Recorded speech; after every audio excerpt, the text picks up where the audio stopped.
As linhas de Nazca, desenhos gigantescos gravados no solo do deserto há mais de 2.000 anos. Imagens tão imensas que só são visíveis do alto. Por que foram feitas? O que significam? Será que toda essa área é apenas um mapa estelar do povo Nazca? Para solucionar o mistério, eu vou atrás de algumas pistas, estudar todas as evidências e seguir a trilha onde quer que ela me leve e seguir além. Eu sou Ollie Stitz, jornalista e explorador, e esta é a minha missão de vida: solucionar os mais estranhos e polêmicos mistérios de todos os tempos. Eu vou procurar provas concretas. Acho que vou precisar investigar isso um pouco mais. Fatos, provas de que atrás de todo mito existe uma verdade para ser contada.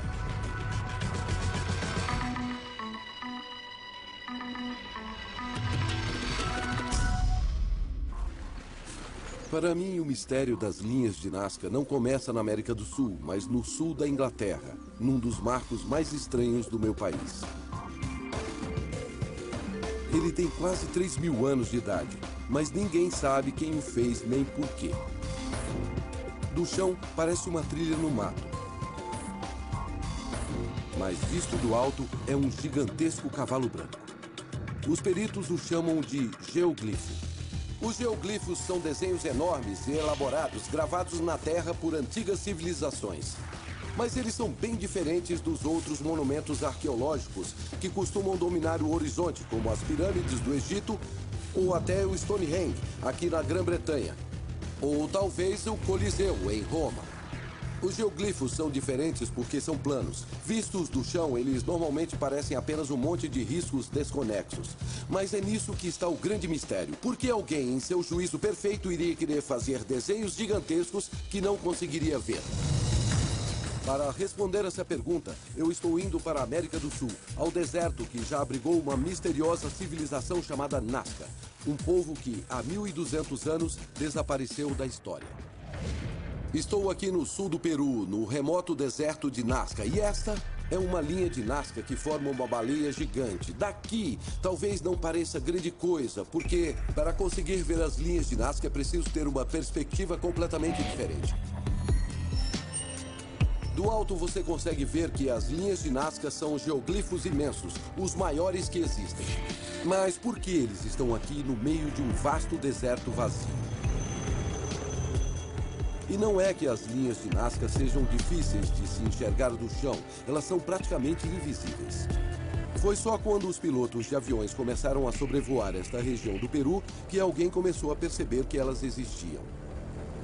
Daqui de cima, eu entendo por que os primeiros pilotos ficaram tão surpresos com o que haviam descoberto. As linhas se estendem por mais de 500 quilômetros quadrados e formam mais de 1.000 figuras geométricas. Retângulos enormes, trapézios, com centenas de metros de largura e milhares de metros de comprimento. E existem também linhas perfeitamente retas, algumas com até 15 quilômetros. Talvez os mais incríveis sejam os biomorfos, mais de 50 desenhos imensos de pássaros, animais e seres humanos. Desde que foram vistos pela primeira vez há 80 anos, os pesquisadores tentam descobrir quem fez essas linhas e por quê. Já surgiram várias teorias, mas poucos fatos. Achar respostas certas sobre as linhas de Nazca vai ser um desafio. A melhor maneira de começar, no entanto, é com um grande mistério que já foi solucionado: como essas linhas foram feitas. No fim das contas, não é tão difícil. Sem usar equipamentos modernos, eu e o artista peruano Julio Cortés vamos desenhar um dos mais famosos, o rabo do macaco de Nazca. E a forma como estou fazendo esta linha com o Julio é usando essas ferramentas bem simples. Esta pá grande, aqueles pinos no meio e um pedaço de barbante. O que dá a distância certa que precisamos para fazer a espiral.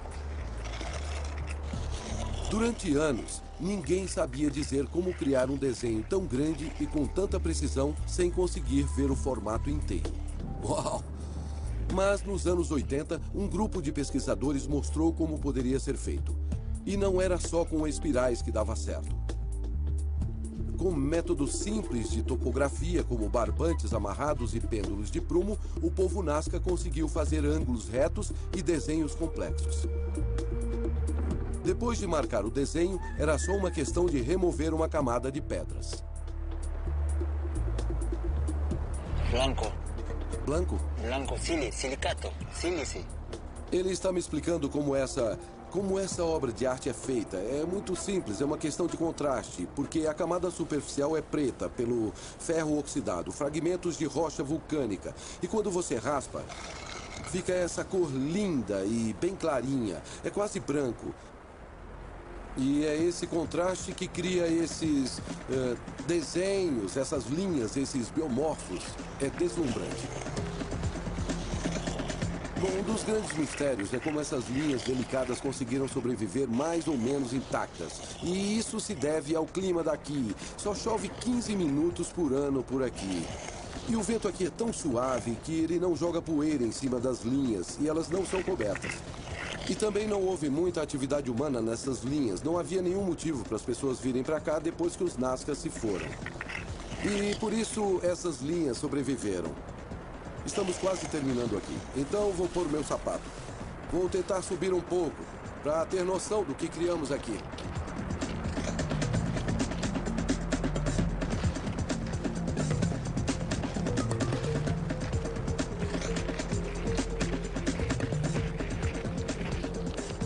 Já devemos estar a uma boa altura para poder ver o que criamos.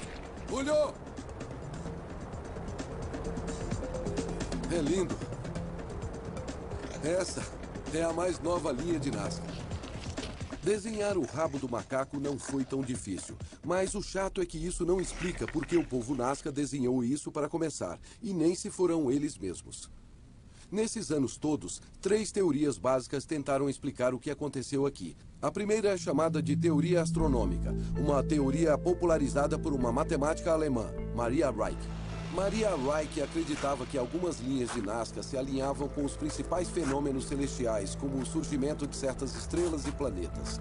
Uma de suas experiências teve sucesso e provou que na época do solstício de inverno, a estrela que estava surgindo se alinhou perfeitamente com uma linha de Nazca.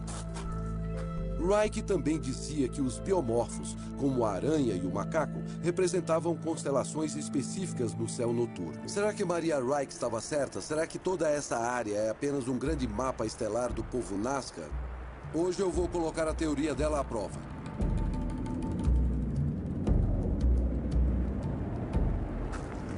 Hoje está uma linda noite estrelada aqui no meio do deserto de Nazca e eu vim aqui só para testar a teoria de Maria Reich e que algumas constelações se alinham perfeitamente com os biomorfos de Nazca. E eu tenho um programa muito legal que está ligado ao sistema de satélite aqui.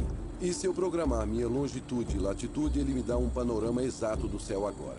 E prontinho, o que eu estou procurando em primeiro lugar é Orion. Porque Maria Reich achava que Orion formava o desenho exato da aranha de Nazca. Aqui está o cinturão de Orion. Vamos dar o zoom nisso. Prontinho. E agora é só sobrepor a aranha para ver se ela se encaixa. Não, só... E sinto muito, mas isso não conclui nada. Bom, vamos tentar mais uma. Agora vamos procurar a ursa maior. E dentro disso vamos procurar a ursa maior. Achei. Vou dar um zoom na ursa maior. E isso deveria corresponder ao macaco. Então vamos sobrepor o macaco na ursa maior. E de novo não está batendo. Uma série de astrônomos fez análises muito mais detalhadas do que a que eu estou fazendo aqui. E eles provaram que a teoria de Maria Reich, de que as constelações se encaixam nos desenhos do solo, do deserto, simplesmente não procede. Mas a tentativa mais famosa de entender as linhas foi proposta na década de 70 e também está ligada às estrelas. Quando você fala sobre as linhas de Nazca, para a maioria das pessoas, elas pensam em visitantes do espaço. Essa teoria pode parecer meio absurda, mas há pessoas na comunidade da ficção científica e até mesmo entre os cientistas que acreditam que os extraterrestres têm alguma coisa a ver com a produção das linhas de Nazca. Eu vou encontrar uma delas aqui. Ele se chama Luiz Vasquez. Ele é professor aqui no Peru de inglês e direito. Pelo que eu entendi, você acredita que houve uma forma de inteligência extraterrestre que ajudou o povo Nazca a fazer essas linhas? Sim, há uma especulação a esse respeito, porque você sabe, outras culturas trazem o seu conhecimento para novas culturas. E nesse caso, trata-se de um conhecimento que não tem precedentes. Certo? Só o povo Nazca sabia. E você já viu discos voadores e você acredita nisso, que existem extraterrestres aqui Bom, também? essa é uma teoria de que esses discos voadores sejam parte da inteligência extraterrestre. Bem, como pesquisador... Mas qual é eu, a sua opinião? Sabe, pessoalmente, você acha que Bom, existem... como pesquisador, eu não posso provar nada, mas eu desconfio que sim, que eles sejam de outro planeta. A teoria é mais ou menos assim. As linhas foram desenhadas como sinal para os visitantes de outros planetas e como rotas para suas naves espaciais. Olhando para elas lá do alto, isso até que parece vagamente plausível.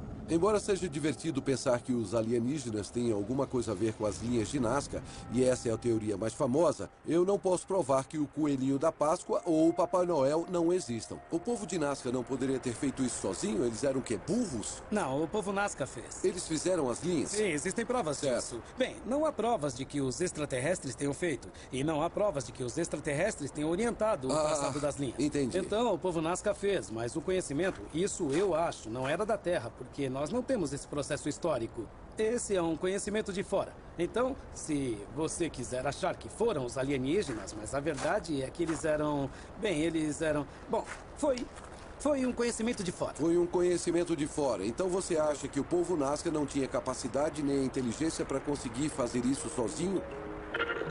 Mas para mim, dentre todos esses argumentos, o mais ofensivo de todos é esse que o povo Nazca não tinha inteligência, também não tinha vontade para criar essas linhas.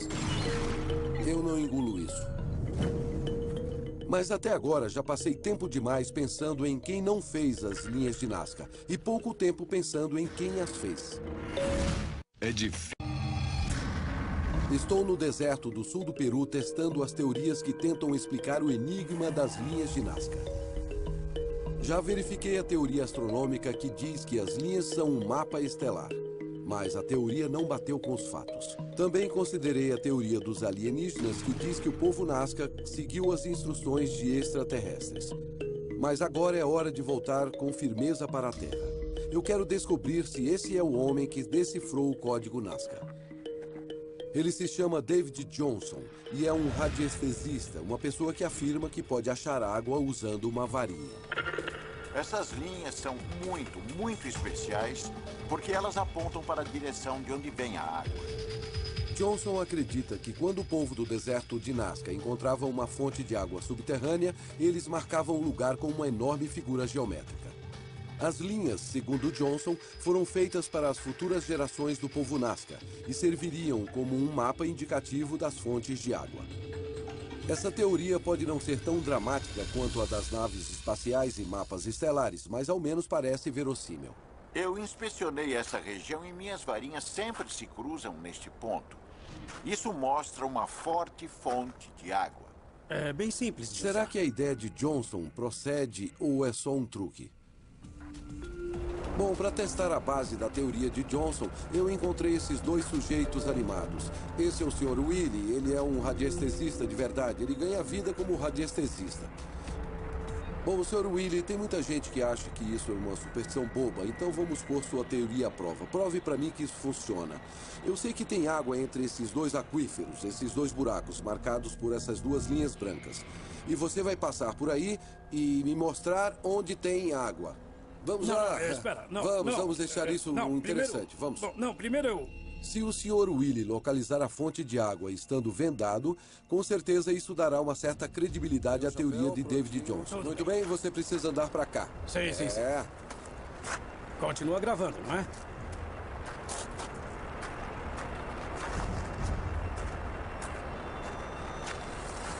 E as varinhas se cruzaram. Pare. O que é extraordinário é que o Sr. Willie provou que a radiestesia realmente funciona. Então a teoria de Johnson deve ter algum fundamento. Ele vai fazer de novo. Portanto, achar água pela radiestesia parece funcionar. Mas será que isso prova que as linhas apontam para a água? Um grupo de geólogos fez o teste, e apesar de algumas linhas de Nazca realmente apontarem para fontes subterrâneas, não houve nenhuma evidência clara de que a maioria das linhas marque fontes de água no subsolo. 3 belas teorias, mas ainda nada de concreto. Acho que é hora de escavar um pouco para tentar chegar à verdade desse mistério. O povo Nazca pode ter sumido há 1500 anos, mas com certeza não deve ter deixado apenas linhas na areia. Aliás, eu sei que não. Este é um cemitério Nazca. Os moradores chamam de Choutilha, mas ninguém sabe como o povo Nazca chamava. Aliás, não sabemos nem como o povo Nazca chamava a si mesmo. É muito inquietante ficar cara a cara com um cidadão de Nazca. Mas são os ossos e crânios como este que nos revelam qual sua dieta, se eles tinham água suficiente também do que eles morriam. Pelo menos teoricamente. Mas a realidade aqui em Choutilha é bem diferente. A sepultura tem um amontoado aleatório de partes de corpos. Seu verdadeiro conteúdo foi roubado há muitos anos. Infelizmente, milhares de locais como este foram saqueados por ladrões de túmulos, que levaram pistas vitais como esta sobre o povo Nazca. Mas, pelo menos, esta suposta sepultura está protegida pelo governo. A maioria não está. O policial daqui me levou para fora da propriedade do museu para ver como é a verdadeira situação. É realmente chocante. Isso é o pior pesadelo de um arqueólogo. Dá para ter uma noção do que já aconteceu aqui. Os ladrões entraram, arrancaram o telhado, pegaram o que eles queriam, descartaram o que não queriam, quebraram crânios, pernas e deixaram isto. Crânios humanos como um lembrete doloroso daquilo que vieram fazer aqui. Mas há uma verdadeira corrida contra o tempo que ocorre entre os profanadores de túmulos de um lado e os arqueólogos de outro, que estão tentando desesperadamente desvendar os mistérios do povo Nazca e das linhas também, antes que seja tarde demais. Vem comigo, tem uma coisa que eu não quero que o policial saiba, mas eu combinei de me encontrar com alguns dos ladrões de sepulturas para saber um pouco melhor quem são eles, o que eles roubam e onde é que todas essas coisas vão parar.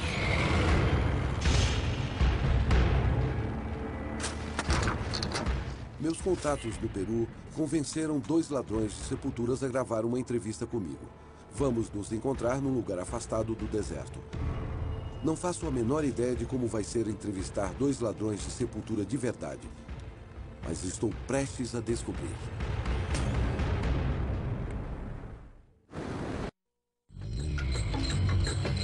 Para entender como as linhas de Nazca foram feitas, eu preciso me aproximar das pessoas que as fizeram.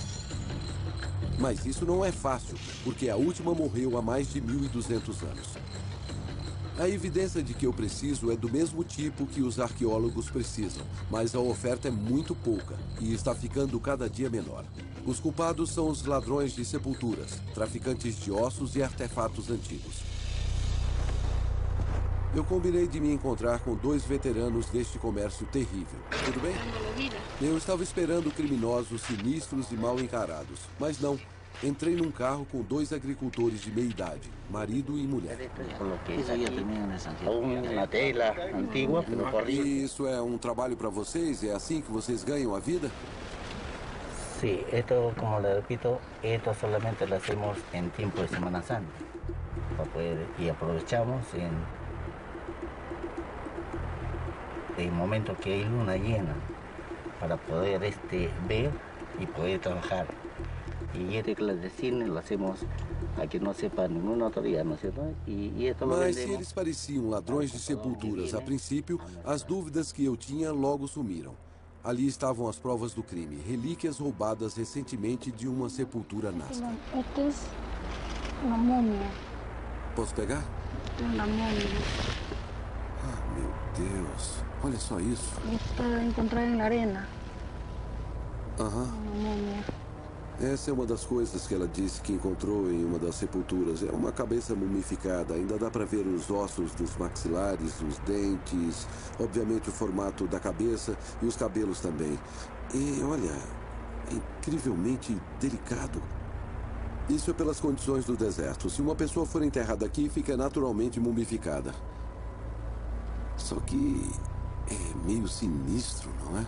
Olha. Esta cabeça humana podia ser uma pista arqueológica vital. Agora é só uma peça de museu. Encontramos. Ela diz que vende cabeças como esta por $100 ao atravessador, mas no mercado negro ela acha que vale muito mais. E isso aqui? Eles também me mostraram esculturas de pedra em forma de dedos e um tipo de estatueta de madeira. Analisados num contexto, esses objetos poderiam ajudar a esclarecer o mistério das linhas de Nazca, mas no mercado negro eles não têm contexto nem significado. A epidemia de roubos às sepulturas talvez seja o maior desafio que estou enfrentando. E como me mostraram esses fazendeiros ladrões de túmulos, roubar uma sepultura de Nazca é tão fácil quanto destrutivo. Isso é só uma estaca de metal com uma ponta afiada e você vai cutucando a terra. Se você acertar a madeira, significa que você achou uma tampa de túmulo. E apesar de eu não procurar túmulos, não é difícil imaginar como é fácil fazer isso. E eu acho muito triste que toda vez que um túmulo como este é roubado, isso significa que mais pistas estão sendo perdidas, que nos ajudariam a entender o povo Nazca e, consequentemente, a desvendar o mistério das linhas. Ainda assim, há um sítio arqueológico onde os arqueólogos, e não os saqueadores, parecem estar dominando. Há 50 anos eles acharam este lugar, Carruat, que agora esperamos que possa nos dar alguma pista sobre o povo e a cultura por trás das linhas. Até hoje, séculos depois de ter sido abandonado, ainda é bem imponente. A princípio, os arqueólogos acharam que iriam encontrar uma cidade fortificada e que Carruat era a capital comercial e administrativa de um império maior. Carruat fica ao lado das linhas de Nazca. Foi construída há mais de 2000 anos e misteriosamente abandonada 500 anos depois. Mas ela é dominada por esta imensa pirâmide de argila. Os arqueólogos passaram anos procurando evidências que confirmassem a hipótese de que aqui tinha sido um importante centro urbano. Mas essas evidências não existiam. Então, o que era essa cidade misteriosa com sua pirâmide imponente? E ela tem alguma coisa a ver com as linhas de Nazca? Eu espero que o arqueólogo-chefe, um italiano, possa responder minhas perguntas sobre quem fez as linhas e por quê. Mas assim que eu entrei no sítio, deu tudo errado. Pronto? Nós mostramos nossas licenças oficiais. Mas, por algum motivo que eu não entendi, eu fui impedido de explorar as escavações e até mesmo de entrar no sítio. Bom, é extremamente frustrante a equipe que está atrás de mim tentando entrar no sítio arqueológico, mas é incrível, porque esta é uma das principais áreas onde podem estar algumas pistas para entender melhor o povo Nazca. Depois de uma discussão bem acalorada de 1 hora, eu esperava que Maxim, nosso contratado peruano, tivesse convencido os funcionários a nos deixar entrar no sítio. Tá bom, e o que foi negociado? Foi cerca de... Então podemos 10 entrar metros. 10 metros, não podemos ir além. Dá pra ver que os caminhões entraram lá. E por que não podemos entrar lá? Exato, esse foi um dos meus argumentos. Alguém está controlando o sítio. E chegou a um ponto em que ninguém sabe explicar por quê. É o que eu acho. Bom, sabe, isso é muito frustrante. Não são só os túmulos que estão sendo roubados aqui, que nos dão importantes e fascinantes provas arqueológicas para nos ensinar mais um pouco sobre o povo Nazca, mas é também este sítio. E, pois é, está sendo gerenciado e controlado pelo que me parece ser uma máfia italiana.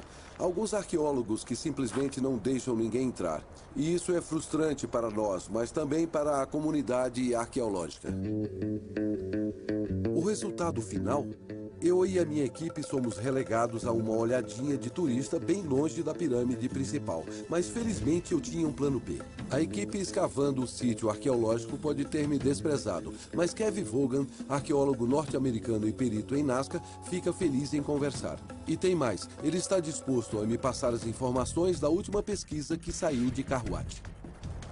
O que eles estão achando aqui são evidências de muitas e muitas atividades cerimoniais. Grandes praças com evidências de festividades, muitos objetos de rituais e... Então... muito menos habitações do que eles esperavam. O que parece indicar que menos habitações, menos centro urbano, menos administrativo e mais um centro cerimonial. Exatamente. Mas quais são as provas concretas que realmente podemos ver que provam que aqui era um centro cerimonial? Bom, por exemplo, isso é um pedaço de cerâmica.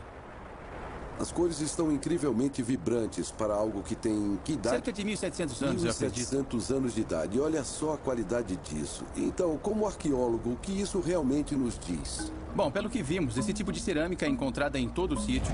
É também encontrada em toda a região de Nazca. Mais do que isso, Kevin está dizendo que esses potes não eram de uso diário. Eles eram sagrados. Os potes feitos aqui foram parar em todo o sul do Peru, não porque este era um centro comercial, mas porque era um centro religioso e cerimonial.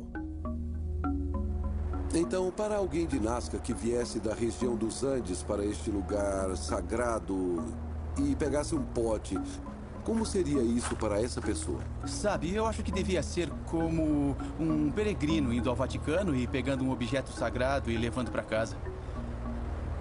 Esses potes eram imbuídos de um significado sagrado, porque vinham deste local sagrado.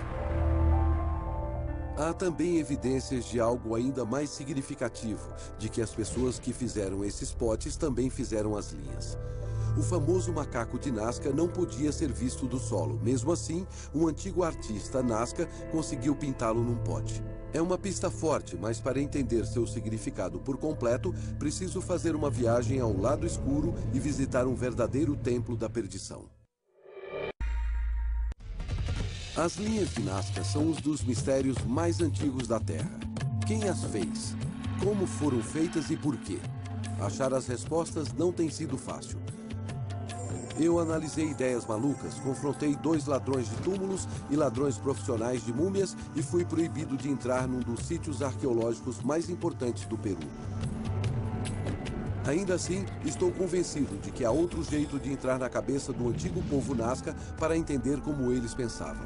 Eu resolvi vir para esta cidade estilo espanhola, 300 quilômetros ao norte das linhas, para conhecer esse sítio arqueológico chamado Chavín de Huántar, também conhecido como Templo da Perdição.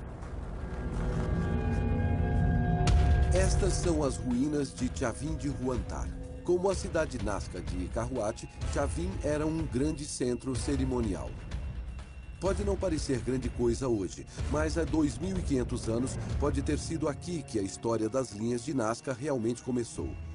A história verdadeira, uma história de rituais psicodélicos movidos a drogas que não aconteciam aqui em cima, mas no subterrâneo. Bem, vamos entrar. Esta é a característica mais marcante de Chavín e o motivo de muitos chamarem este lugar de o verdadeiro templo da perdição. Esses sinistros túneis subterrâneos se estendem por quilômetros. O arqueólogo norte-americano John Rick acredita que este era o cenário de um aterrorizante ritual de iniciação feito para mostrar o incrível e assustador poder dos deuses de Chavín. Para os iniciados, o que será que eles pensavam enquanto atravessavam esses túneis? Bem, temos que supor que eles provavelmente, antes mesmo de entrar aqui, eles recebiam algum tipo de substância psicoativa para ingerir, a San Pedro ou outra substância psicoativa que desconhecemos em Chavín. San Pedro é um potente alucinógeno extraído do cacto de San Pedro. Ele foi usado em rituais em toda a América do Sul durante séculos. Então eles ficavam doidos? Tinham alucinações? É.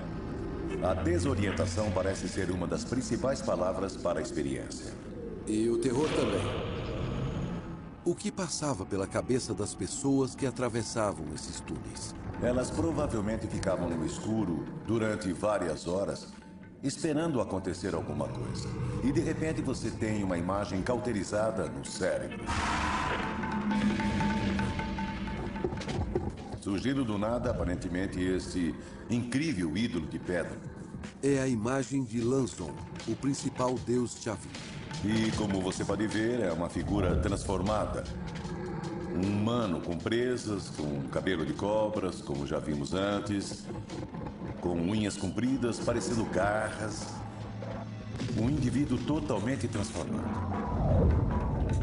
Parece haver semelhanças marcantes entre aqui e Nazca, sabe? Acabamos de passar por um labirinto. Aqui é o subsolo, mas as linhas são essencialmente um labirinto na superfície.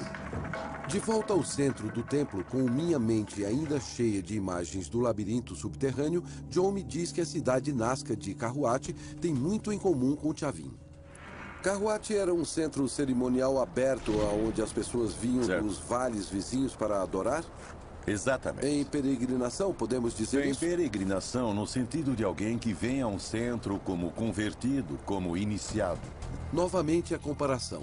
Tanto o povo Chavin quanto o Nazca parecem ter feito peregrinações a centros religiosos sagrados. E para os dois, as drogas alucinógenas provavelmente tinham um papel importante. Este cantil Nazca está enfeitado com o desenho de um cacto alucinógeno de São Pedro. E o mesmo cacto é sem dúvida desenhado numa escultura em pedra bem aqui no coração de Chavin. É um cacto de São Pedro? Sim, e esta figura que vemos aqui é o feiticeiro. É. Aqui é um indivíduo que está em procissão. Em sua mão direita, ele está segurando um cacto de São Pedro. Recentemente, John descobriu sinais de como essas cerimônias eram praticadas. Esta é a entrada de um túnel escavado há pouco tempo, bem no meio da praça do templo. Isso pode ajudar a formar o vínculo entre a religião, o uso de drogas e as linhas de Nazca. Então eles quebravam cerâmicas aqui. Com certeza. Estamos achando que isso era uma espécie de oferenda dedicada às forças que estavam encarregadas de Chavin. Nós achamos que provavelmente esses vasos continham líquidos que tinham grande capacidade de alterar a mente de um jeito ou de outro. Talvez o São Pedro, o suco de cacto? A pessoa andava até esse buraco aqui que descia para o subsolo. E era a sua hora de fazer o sacrifício.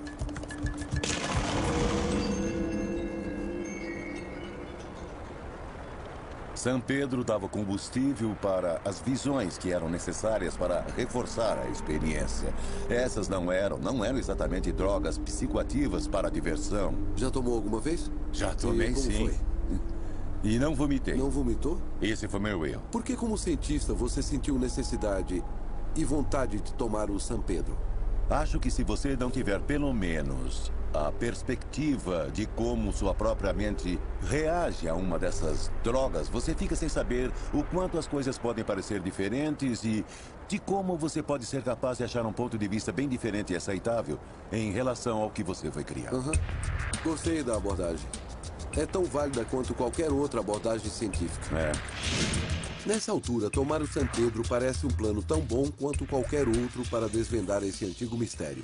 Não é pior que acreditar em alienígenas ou radiestesistas.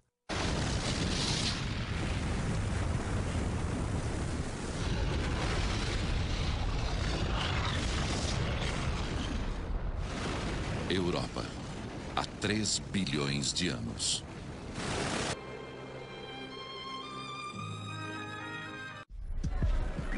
Minha missão para entender o significado das linhas de Nazca vai sofrer uma grande reviravolta. Eu descobri que o povo Nazca usava poderosos alucinógenos para explorar o mundo espiritual e talvez também para buscar inspiração para seus desenhos gigantescos. Mas será que essas drogas são usadas até hoje? Para saber isso, estou indo para uma cerimônia onde o povo Nazca poderia se sentir em casa. É uma cerimônia que é praticada aqui há 2.500 anos, que remonta, obviamente, à época do povo Nazca e até antes ao povo Chavin. Eu fiz algumas pesquisas sobre o São Pedro e ele tem uma substância psicoativa chamada mescalina. Se você tomar, você pode ter grandes alucinações de grades, colmeias e até de teias de aranha. Eu estou aqui muito curioso para ver o que vai acontecer hoje.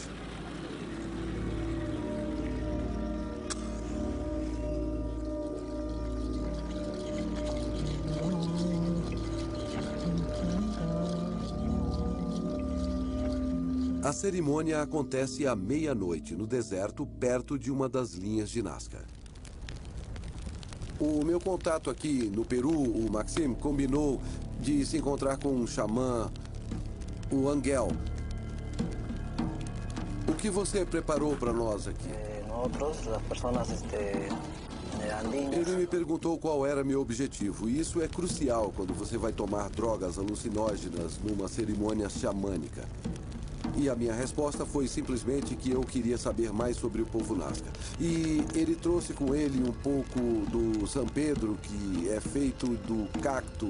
Você tem um pouco do cacto aí? Aqui, ó. O cacto San Pedro tem uma substância psicoativa chamada mescalina. Com a pouca pesquisa que consegui fazer, aparentemente mais que 1,5 gramas dessa droga pode ser fatal. E você pode perguntar como ele garante que nós não vamos tomar mais do que isso? Maxime fez a minha pergunta, mas em resposta, Angel simplesmente levantou uma tigelinha onde em breve seria servido San Pedro. Sabe, essa não parece ser exatamente uma ferramenta de medição muito precisa. É uma cabaça aberta, é uma cabaça, mas ele é especialista e nós estamos nas mãos dele e precisamos levar isso em conta. Quando você toma, tem tantos efeitos colaterais negativos quanto positivos, mas os negativos vêm primeiro. São eles taquicardia, transpiração, náusea, dor de cabeça, tontura, vômitos, convulsões e o meu favorito, a sensação de morrer ou de ser aniquilado. Eu estou correndo risco e não estou levando numa boa. Eu vou ficar sob os cuidados de um xamã experiente enquanto participo deste ritual sagrado. E antes de tomarmos o cacto, precisamos fazer uma oferenda à Mãe Terra. Esse negócio é bem grudento, hein? É uma coisa esquisita. Parece muco de nariz. Caramba. A gente se vê do outro lado. A gente se vê do outro lado. Graças, Angel.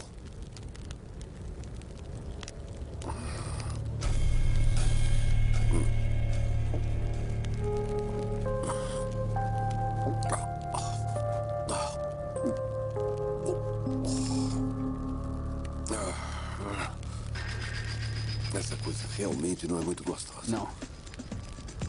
Ele vai fazer uma marca em nós para ficarmos mais em contato com a energia desse lugar. Tá legal.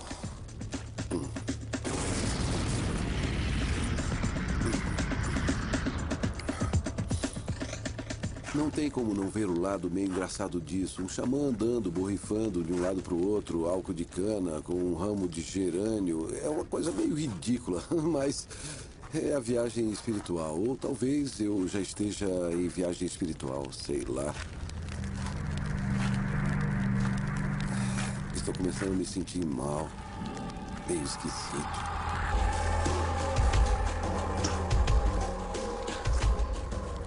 Eu estou meio preocupado que, sabe, o San Pedro possa ser um tipo de vodka, porque as primeiras 3, 4, 5 doses não são ruins, mas aí vem aquela que derruba a gente. Dizem que alguns usuários ficam vendo desenhos recorrentes, listras, tabuleiros, um mundo que parece um quadro do Picasso. Já teve a sensação de estar sendo seguido? Até mais, vou cair fora. Cadê o povo Nazca? Há uma luz muito forte sobre todo o horizonte. Talvez esteja passando um grande meteoro. Parece que está cortando o céu inteiro. Estou vivenciando a mesma coisa que o povo Nazca vivenciava há 1500 anos. Um céu cheio de cores e desenhos. Como se eu tivesse entrado em outra dimensão. Parece um outdoor gigante. O que aconteceu naquela época? É um tempo diferente, um lugar diferente. Eu estou sentindo uma avalanche de lembranças que parecem se ligar de formas bem aleatórias. Mas são lembranças minhas. Jamais vou conseguir entrar na mente do povo Nazca. Quando eu voltei, a sensação era de que vivenciei algo profundo. Foi muito pessoal, mas também senti uma ligação muito forte com aquele lugar. Não posso saber como era ser do povo Nazca, mas há algo de especial nos rituais que aconteciam por aqui. Se eu puder aprender mais sobre esses rituais, talvez eu ache a resposta para as linhas. É difícil. Descobrir transforma. Apesar da minha longa e estranha noite no deserto ter sido intensa, não desvendei o mistério das linhas de Nazca. E eu fico lembrando de uma coisa muito estranha. O bizarro ritual de quebrar os potes que eu vi em Chavin de Huantar. Será que o povo Nazca também quebrava potes em cerimoniais? Eu me encontrei de novo com o arqueólogo Kevin Vaughan na esperança de uma resposta. Bom, potes inteiros foram achados quebrados por toda parte nas linhas. Na verdade, não eram inteiros. Realmente achamos potes quebrados em rituais jogados ao longo das linhas, junto com outras evidências de cerimônias que deviam ter sido algum tipo de oferenda para quem eles... Bom, para quem eles costumavam venerar. E como sabemos que esses potes foram realmente quebrados por motivos cerimoniais e não foram pessoas que andavam com seus potes, bebiam demais e deixavam cair quebrando sem querer? Essa é uma boa pergunta, mas se você olhar aqui no lugar da rachadura deste pote em particular que eu joguei contra a pedra, você vê todos esses minúsculos fragmentos, alguns meio grandes, mas muitos fragmentos bem pequenos, quase uma poeira. Mas se ele só caísse, o tipo de fragmento seria diferente. Vamos ver como fica. Viu isso só? Não deixa dúvidas. Não se preocupe, esses potes são só imitações. Certo. Então, veja, tem esses fragmentos maiores aqui. Tem muito menos desses fragmentos bem pequenos que eram característicos do outro pote que eu joguei contra a pedra. Então está claro, o povo Nazca fazia nas linhas os mesmos rituais que seus antepassados em Chavin praticavam dentro de um templo. Acho que estamos progredindo. Então sabemos que esses potes eram quebrados com violência. Depois, Kevin me mostrou algumas conchas do mar que séculos atrás foram colocadas de propósito nas linhas. Elas vêm do Oceano Pacífico, a mais de 1.600 quilômetros de distância. Essas conchas vieram de tão longe que podemos imaginar que elas deviam ser muito valiosas. Nós sabemos que nos Andes essa era uma concha sagrada e, na verdade, simbolizava o oceano. E é claro que essas conchas foram colocadas intencionalmente nas linhas. Então, havia algum tipo de ritual relacionado à água. Então, o povo Nazca aparece aqui. Eles quebravam potes e colocavam de propósito pedaços dessas conchas neste lugar. E em Chavin, milhares de peregrinos iam praticar elaborados rituais religiosos no subterrâneo. Mas será que os peregrinos iam às linhas de Nazca para executar rituais semelhantes em desenhos que eles nem conseguiam ver direito? Acho que finalmente descobri alguma coisa. Podemos ir até as linhas? Podemos. Mas antes, você tem que pôr esses acessórios que são feitos especialmente para andar nas linhas. Lindo. Vou ficar parecendo um pato na terra, eu acho, com esse negócio. Mas algumas linhas são incrivelmente frágeis e por isso a gente tem que usar esses calçados especiais. Ele distribui o peso que a gente coloca nas linhas. Me mostra o caminho? Claro. Recentemente, uma equipe de pesquisadores alemães conduziu testes nas linhas. E o incrível é que eles descobriram que o solo embaixo das linhas é muito mais compactado do que o solo fora das linhas. Mas por quê? Pelo impacto repetido de milhares de pés. Então essas descobertas nos dizem o quê? Elas nos dizem decididamente que as pessoas andavam nessas linhas. Eu acho que elas andavam nas linhas como parte de uma procissão ritualística. Para mim, o enigma das linhas de Nazca está sendo desvendado. Perto de Carhuat era um local de encontro dos peregrinos, mas o destino final deles eram as linhas em si. O que o Dr. Vaughan e os pesquisadores recentes responderam é uma das perguntas mais básicas sobre as linhas de Nazca. Por que um povo antigo faria complicadas linhas em todo o solo do deserto que eles nem conseguiam ver? A resposta, elas não foram feitas para serem vistas à distância ou do alto. Eram lugares onde eles praticavam cerimônias religiosas, especificamente procissões.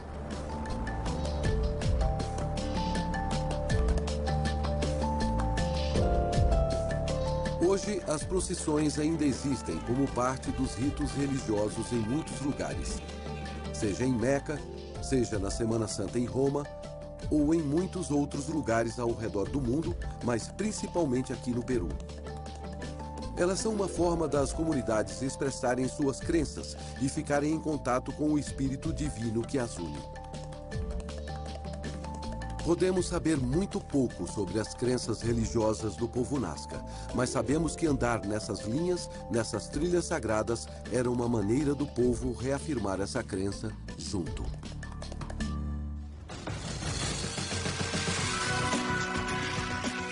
Versão brasileira, Tempo Filmes, São Paulo.